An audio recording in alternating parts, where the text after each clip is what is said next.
For me and my household, it has to be a southern president that will unseat Tinubu come 2027. Otherwise, let Nigeria scatter. What we can see now is that is the toga or the narrative Tinubu and his co-travelers are parading all over the Nigerian media space. I've noticed something right now that Tinubu has finally decided to divide that false unity between core north and the middle beltons. Because right now we have the middle beltons, they are now the arrowheads, the campaigners of Bola Ahmed Tinubu 2027. Shortly, I saw the former governor of Niger State. He came out and he said that the core northerners, these are the Fulanis, that they should allow Tinubu, who patiently waited for Buhari to finish his woeful 8 years as a president. That why not? Why can't they wait for Tinubu himself to complete his 8 years tenure, and then maybe afterwards it will then go back or come back to the north? In defense, when the middle belts are defending Tinubu, they defend as a north. But come 2031, they will speak as North Central, which we all agree that it is middle belt. Can you see the political division? Can you see the sentiment? But I love it. I love it because the core northern leaders are currently hungry. They are annoyed that they have never seen a man that will come and push division. As at 2013, 2014, the whole of the north collectively, whether you were Jos, whether you were Niger, whether you were Benue, whether you were Southern Kaduna, everybody was against Jonathan. But can we say today against Tinubu? And this is why I've always said that if by 2027, if the North do not do the right thing, which is support, queue behind Peter Obi, all these northern leaders calling themselves the Arewa elders, the Northern Elders Forum, whatever they decide to give themselves, I don't care. If they cannot speak truth to themselves, that if by 2027 we are not supporting Peter Obi, and somehow Tinubu openly rigs, he rigs Atiku out, because we know that the information out there now is Atiku is the golden boy for the North, because they believe he's the only one that can protect their interest. I mean, the Arewa Consultative Forum have said that anything in this Tinubu regime, the North must begin to rise and fight for their rights and protection. That Tinubu is doing everything to minimize, to actually undermine their relevance. Just for 2 years, they don't shed tears. What should the Igbos say? The Igbos who under Buhari did not get anything. The Igbos under Tinubu now are not getting it. So what should they say? But these Fulanis who have enjoyed the largest, the national cake for over 8 years, and they are still enjoying it, because I know that some of them are still in this Tinubu regime. But yet they are crying. Why they are crying is because they feel they have been exposed. Is this part of the strategy they used to say that Tinubu is a master strategist? Well, for me, Tinubu is a master divider. This one, it can divide anything. Look at the way he's dividing the Yorubas and the Igbos in Southwest, in Lagos. Look at the way he has divided us. He has finished us. So that when election day comes, Peter Obi will not be able to win Lagos State, because as of today, if they conduct election in Lagos State, Igbos will not go and vote. Vote waiting. Make a year. Who won't die? So you see, The North are just, if the North love this country, or because I know that Tinubu will not lose the election without giving a fight. But it depends on who Tinubu is losing the election to, so that the southeast and the south would be on the side, on the same side of the coin with the northerners. If it was Atiku, the south and the southeast will just be what, they will just be undisturbed. They just stay back like, oh, I beg wetin concern us. No, no, now no kuku support Peter Obi wey we want. If na Atiku, make e go sit down. Atiku too should allow Tinubu to rest. You should let him go. But if the North, I'm not. Some people have said I should stop advising them. I'm not advising them. I am only bringing it to the fore that these are the possibility of things that will happen, because they cannot continue to cry wolf. We have a very competent man. In 2023, the North were the one that gave us Tinubu because they were the one that supported him. Today they are crying wolf, crying foul, all manner of cries that Tinubu don't strangulate them economically, socially, politically. Okay, fine. Take Peter Obi and say no. In ADC, we are seeing all manner of shenanigans going on. And Peter Obi has not, he has decided that I will not fall into that trap. Lie. Me. Fall. Nah. If I will join ADC, Atiku should just openly say that Peter Obi is my candidate. Period. Even if you are going to go to any primaries, Peter Obi for me is my candidate, and I will step down for him. You know, when he says that the whole of the North will ally, I tell you today that the new political oligarch in the North that is supposed to, protect the interests of the Fulanis is Atiku. I mean, he has everything to inherit. El-Rufai will not confront Atiku. El-Rufai will simply fall behind Atiku because they work a feudal system. The only person that can say Atiku is not to be trusted is the Sultan, and he will not say anything. The Sultan will be quiet because the Sultan, Atikus, they are all families. They are Muslim families. So that is not going to happen. It's not going to come out and say that no, Atiku. Because listen, if we were in a country that truly respect unity, equity, fairness, and of course, maybe they want us to continue to work as a nation, because they say that no matter how lies travel, that at the end of the day, one day truth will catch up with him. Nigeria has existed for over 100 years.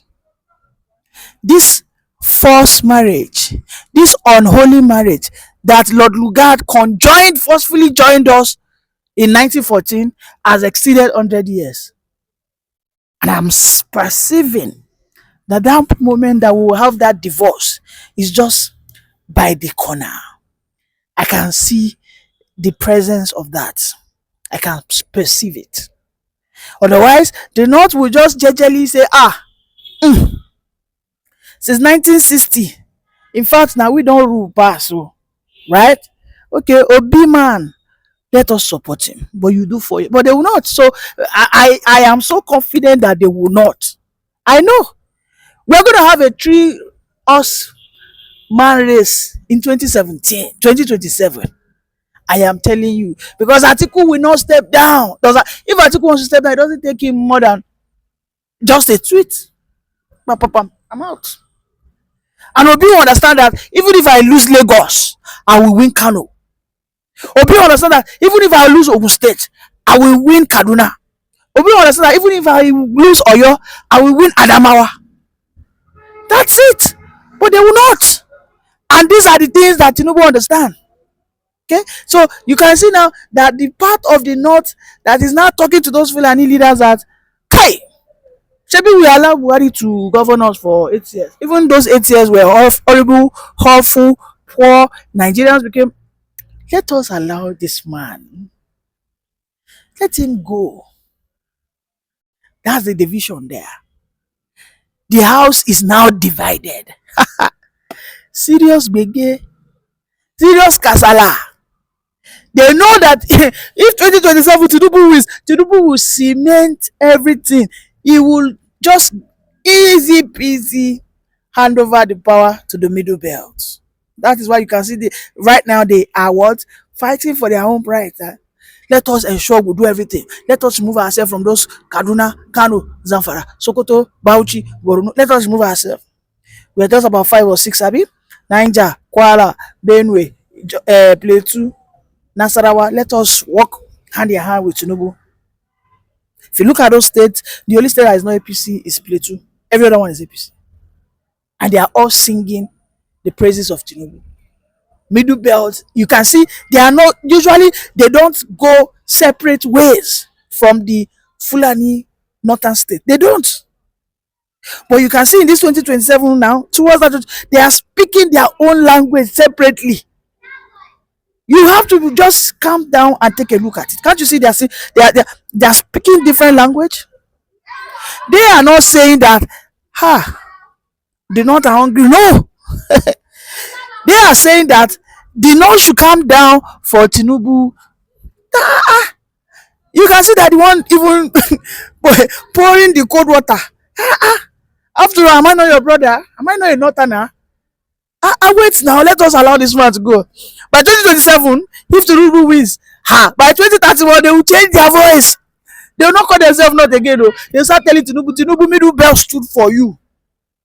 Tinubu middle belt stood for you. So you have to make us the only what? Forerunner for the 2021 election in APC. But again, if Tinubu must be defeated, it's only Peter Obi that can do it. And Peter Obi needs the massive support of the northern oligarchs. But you see their greed, their selfish interest, their impatience, their power mongering nature, okay, wherein they are always they just want to be vampiric. They don't want to risk anything. They don't want to erase that mind, that toga, that archaic belief that the Igbos cannot be trusted. That Ojukwu, was it Ojukwu that caused the issue, or was it not this man now? Gowon, was it not the one that renegade on the Aburi Accord deal? The other day I saw him saying, trying to defend the indefensible. The other day I saw him saying all manner of things. You know, he held an interview. He said, he started lying on the dead man, saying that it was Ojukwu that didn't understand the terms. Haba. I mean, we are all students of history. We've read the Aburi Accord. The Aburi Accord simply said, let each region control its resources and police. Period. And then all of a sudden he came back and said no. Why? Because he knew they were the one that had oil there. So that belief is what they still carry since 1960. Because Gowon was a stooge for the Fulani oligarchs. He was. Certainly, he was. Aside from the British colonial masters that instructed the Fulani oligarchs were actually currently behind him. They stood behind him. They were the ones that were pushing him. Do this, do that, do this, do that. So, and yes, there were some parts that Awolowo actually played as well. However, we know that the real beneficiary of that war were not the Yorubas. No, we're not. It was the northern Fulani oligarchs. And this is why you see that you're always insecure around an Igbo politician. Since that period, since 1990s, we have never had an Igbo politician that looks so innocent, pure, with so much integrity, God-fearing, loving, and highly competent like Peter Obi. If they were, but you see, they know, 2027, this country feels scatter. I am telling you because Tinubu knows. He knows. He don't see him. And if you scatter it, if the North are not supporting Peter Obi, the country will scatter at last for peace. It will scatter at last, and nobody go reverse. I'm telling you, nobody go reverse, because that time you will see the Sunday Igbohos who are pretending right now, who are living in that house of villa, the likes of Bayo and Co. Those that have been tagged to be tribal bigots. You will see the likes of Reno Mokre. So many of them, they will begin to unleash their tribalism and their conservatism. They begin to say that let everybody go in way abeg. Moku run our thing. After all, as Tinubu not said it before that he doesn't believe in one Nigeria. Has he not said it? Is it not an open knowledge? Make them they see now. You think the middle belt coming out to defend Tinubu now just there is something that has exchanged. There is a promise that has been sold to them that you people now be true not begin to tell them now. Maybe you be not and tell them say make them calm down. Be pushing it. Akume, Yusuf, tell them, warn them. Warn them. Niger State Governor, warn them. Very soon now, you see Benue State Government will come out. As they not, yeah, all of them will now start pushing that narrative. Let's listen to what Babangida has to say about this matter. Just as we begin to round up, yes, just as we begin to wrap up, do you think ADC has any chances in terms of their ambition? They say they want to remove the APC and also remove President Tinubu. But some people say it's a mission impossible. You see, my argument had always been, what is the alternative? What is it if you want to remove this or that government or that governor or that president? What is the alternative that you are offering to the people? Are you offering anything better than what we have at the moment? In addition to that, with our, even though unconstitutional, but we seem to have accepted our rotation, is ADC or PDP saying that the 8 years that is due by our arrangement, that is due to the South, now will go to the South? Or are we saying we jettison that and they enter into another crisis again? I have had many of the presidential aspirants already saying they will serve one term. Now, if a northerner says he is serving one term, what problem is he creating for the North? If a southerner said, I'm only going to serve one term, what guarantee do you have? Now we have only defection of governors and other members of the assemblies. By 2031, you may end up with a presidential defection because his arrangement for one term will be with the party. It's not a constitutional issue. So he may defect to another party and you have a major problem there too. So for me, who will win the election will depend on what happens in the next 1.5 years. And that is to say, if the government is able to correct some of the observable anomalies, I don't see why the problem. If we could tolerate the late Muhammad Buhari for 8 years, oh my God, let's try it. Maybe by 2031 we can jettison the arrangement if we find it convenient. Well, Dr. Mohammed Aliyu Babangida, thank you very much for joining. Our takeoff from 3 to 8 p.m., I had to come by road. From Abuja to Kaduna to Kano was a hell, terrible, very bad road. And this is the road that was started many years ago, right from the beginning of the leadership of the APC. Now we are told that there is a road now from the south to east. Let me say at this point that we support infrastructure anywhere in this country. In fact, I was telling myself that I wished that road was done before 2023 election because I was the only aspirant or candidate who traveled to all nooks and corners across this country. I would have used that road. So we support roads everywhere and any other thing that is good for the people, especially for the masses.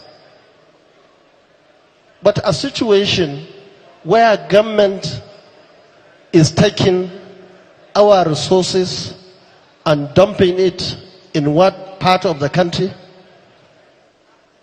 and other parts of the country are left just like that, I don't believe that is the right thing to do by the government itself.